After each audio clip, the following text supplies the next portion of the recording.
Olá, muito bem-vindo a mais uma aula do nosso curso de PNL online. Estamos falando sobre crenças, né?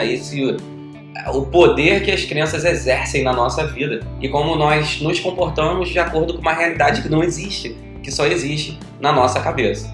Nós vamos agora, nessa aula, entender como surgem as crenças e o que são crenças limitantes e crenças potencializadoras. Então, existem algumas maneiras que as crenças surgem, né, na nossa vida. E eu vou falar de alguma delas. Na nossa educação, da maneira que nós fomos criados, nós temos muitas das crenças que nós temos. Talvez você tenha uma crença, você tenha sido educado e falaram assim para você, não pode deixar o chinelo, né, o seu chinelo virado ao contrário, virado de cabeça para baixo, porque se você deixar ele virado assim, a sua mãe morre. Eu, quando era criança, acreditava nessa crença e não podia ver um chinelo virado que eu ia desvirar. Talvez você tenha sido criado e na sua criação, os seus avós, os seus pais tenham dito que se você comer uma manga e depois beber um copo de leite, você ia morrer. E você acreditou nessa crença. Talvez você tenha sido criado acreditando em Papai Noel, em Coelhinho da Páscoa. Fato é, muitas das crenças que nós temos surgiram na nossa educação, né, lá no início, né, na forma como nós fomos educados. Uma outra maneira que as crenças surgem na nossa vida é através de traumas. Por exemplo, na sua infância, na sua adolescência ou em algum momento da sua vida, você estava passando por algum local e um cachorro te atacou e te mordeu. E você ficou traumatizado com aquilo, foi uma situação traumática. E o que aconteceu? Agora você acredita que todo cachorro que passa perto de você vai te atacar, vai te morder e você vai ter aquela mesma sensação que teve antes. Então, por causa de uma única ação, de um único trauma, você criou uma crença que vai te acompanhar para o resto da sua vida. Então, além da educação que nós tivemos, há alguns traumas que nós tivemos na nossa vida também geram crenças. Uma outra maneira de que você consegue colocar uma crença, né, que nós adquirimos crenças, é através das repetições. Lá no início, nas primeiras aulas, a gente entendeu que o nosso cérebro não escolhe no que quer acreditar. Ele acredita naquilo que você mais comunica. É impossível ele coletar todas as informações do ambiente. E aí o SAR, o Sistema de Ativação Reticular, filtra o que é importante para a gente e o que não é. E o que o cérebro entende que é mais importante? O que mais você está comunicando. Seja na linguagem verbal, no diálogo interno e do que você está ouvindo. Então, se as pessoas tendem a repetir muito uma mesma informação para você, ou você tende a repetir, você passa a acreditar nisso. Eu gravei um outro vídeo no Facebook há um tempo atrás sobre a Aline, sobre uma amiga minha. Ela tem a tendência de falar assim, Gustavo, eu sou muito desastrada. Aí toda hora eu caio. Aí eu vou pegar alguma coisa, eu derrubo, eu quebro. Ela repete isso bastante quando você está com ela. E o que acontece? Ela acredita nisso e eu também. Se ela tiver aqui, eu tiver que carregar aqui o meu computador e ela falar, deixa que eu levo, eu falo, não, Aline, você não, deixa que eu carrego. Por quê? Porque de tanto ela repetir, ela acredita naquilo e quem está ao redor também. Então você vive, você tem algumas crenças aí, por quê? Porque se você tem a tendência de assistir aqueles programas, nada contra, tá, gente? Sem julgamento aqui, é só um exemplo para ilustrar. Tipo, Cidade Alerta. Aqueles programas que falam sobre assalto, sobre desgraça, sobre tiroteio e etc. Se você assiste aquilo todo dia, o seu cérebro vai acreditar que aquilo é uma realidade sua. Que aquilo está muito próximo de você. E você vai começar a agir como se aquilo fosse uma realidade absoluta.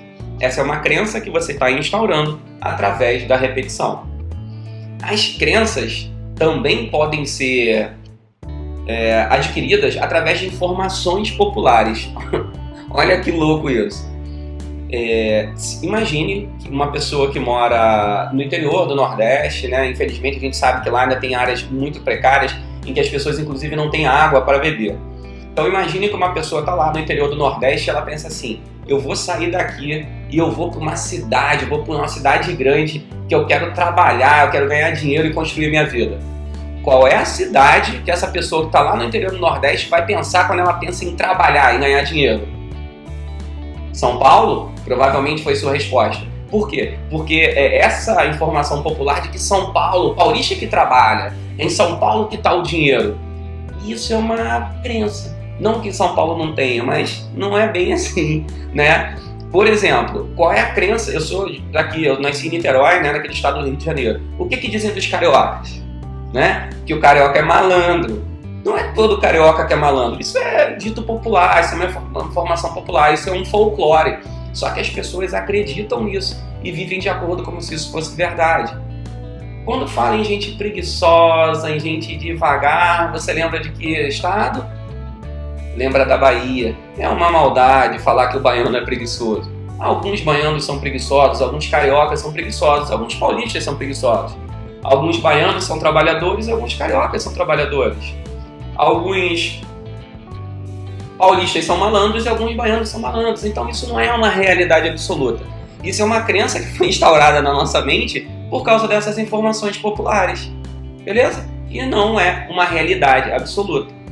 Uma outra maneira que a gente acredita nas coisas, que a gente torna isso real para a nossa vida, que a gente acaba adquirindo uma crença, é quando a gente generaliza nossas experiências. Eu gravei um vídeo também que teve, nossa, da última vez que eu vi estava com mais de 20 mil visualizações, que é sobre as mulheres, né? Esse bem específico com as mulheres. As mulheres têm a tendência de falar assim, nenhum homem presta, homem é tudo igual, ele só muda endereço, homem é tudo safado. Eu sei que em alguns momentos você pode achar que isso é verdade por causa de alguma coisa especificamente que um homem fez. Agora, generalizar a experiência você acaba adquirindo uma crença que nesse contexto para mim não é interessante. Olha o comando que você está dando para o seu cérebro. Homem não presta, homem é tudo igual, homem é tudo safado. O teu cérebro não tem outra opção a não ser acreditar, porque você fica repetindo isso. E ele vai te proteger, ele vai te afastar dos homens. Ou ele vai te atrair esse tipo de homem, que é esse tipo de homem que você está comunicando. Fato é, generalizar experiências também é uma maneira de adquirir crenças. Uma outra maneira que a gente adquire crenças é através da cultura e do ambiente onde nós vivemos. O meio influencia sim a sua personalidade, o ambiente influencia sim. É diferente uma pessoa que nasce numa comunidade carente, vendo que as figuras mais populares e mais respeitadas do ambiente dele são os traficantes. Então, essa pessoa tem uma crença de que é o traficante quem tem poder. Diferente de uma outra pessoa que vive numa cultura diferenciada e que vê o policial e os pais e o pai e a mãe como referência. Essa é uma crença diferente, que foi influenciada pelo meio. Então, o meio que a gente nasce e vive também influencia muito na criação das nossas crenças. E nós vivemos de acordo com essas crenças. Nós vivemos de acordo como se isso fosse realidade. Muitas das vezes você não consegue entender quando você vê crianças de 10, 12 anos com um fuzil, às vezes maior que ela e mais pesado até. As crianças bem magrinhas, usando droga e assaltando e roubando. Mas essa é uma crença. Aquela criança acredita que aquela é a melhor opção que ela tem naquele momento. E ela age como se isso fosse real. Crença. Uma outra coisa, e essa aqui eu quero que você dê uma atenção especial. Você que tem filhos, que tem sobrinhos, que tem pessoas que seguem você de alguma maneira. Uma forma que você consegue imputar, né, colocar crença na cabeça das outras pessoas são as expectativas das pessoas que são importantes para nós. O meu filho, Guilherme, 14 anos, e o que eu falo com ele? Qual é a maneira que eu falo com ele? Cara, você pode ser qualquer coisa que você queira na vida, desde que você coloque empenho, você tem capacidade para ser o que for. E muitas das vezes eu dou tarefas para ele, né, que exigem um pouco mais de maturidade para a idade. Quer dizer, eu desafio o Guilherme a sair da zona de conforto. Algumas pessoas, alguns amigos falam, cara, mas ele só tem 14 anos, eu acho que ele ainda não tem competência para isso. Como eu sou uma referência muito importante para o Guilherme, a expectativa que eu gero nele libera potencial. Em contrapartida, se eu sou muito importante para ele e eu não tenho expectativa nele, eu gero incompetência. Então, o que acontece? Grandes expectativas provocam competência, geram incompetência. Poucas expectativas geram incompetência. Então, se você tem um filho, um sobrinho e você você é muito burro, você é muito lerdo, você não consegue. A criança que fala que vai ser astronauta, você diz que ela não vai conseguir. Você diz que ela é desastrada, você diz que as coisas não são fáceis, que dinheiro não é fácil. É isso que você está criando. Você está gerando incompetência nessa pessoa, porque você tem importância para ela e você não está liberando o potencial para que isso aconteça. beleza? Essa foi a parte que nós falamos agora de como surgem as crenças. Então vamos ao slide aqui para recapitular. As crenças surgem através da educação, através de traumas, através de repetições, elas podem surgir através de informações populares, elas surgem através da generalização das nossas experiências, elas surgem através da cultura e do ambiente que nascemos e vivemos, e principalmente das expectativas das pessoas que são importantes para nós. A grande maioria das nossas crenças surgem quando éramos crianças. Você sabe por quê? Porque enquanto somos crianças, alguns psicólogos aí podem discordar um pouco da idade, eu estou acompanhando a média, mas a média é que uma criança até os 7 anos de idade, ela não tem um senso crítico, ela não consegue escolher ainda no que acreditar, então ela só absorve. Então ela fica com as crenças dos pais ou das pessoas que estão criando. Então até os 7 anos as crianças absorvem tudo que os pais, né, ou as pessoas que criam falam como uma verdade. Então a grande fonte de crenças que você tem hoje são da sua infância, ainda daquela época que você tinha 7 anos ali, de 0 a 7 anos.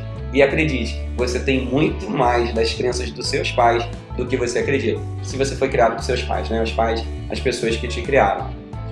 Então, na próxima aula, nós vamos falar de crenças limitantes e crenças potencializadoras. Como identificar as crenças que nos limitam e como transformar essas crenças que nos limitam em crenças que nos motivam, que nos ajudam, que nos fortalecem. Tá bom? Espero vocês na próxima aula. Vamos que vamos, a PNL é show!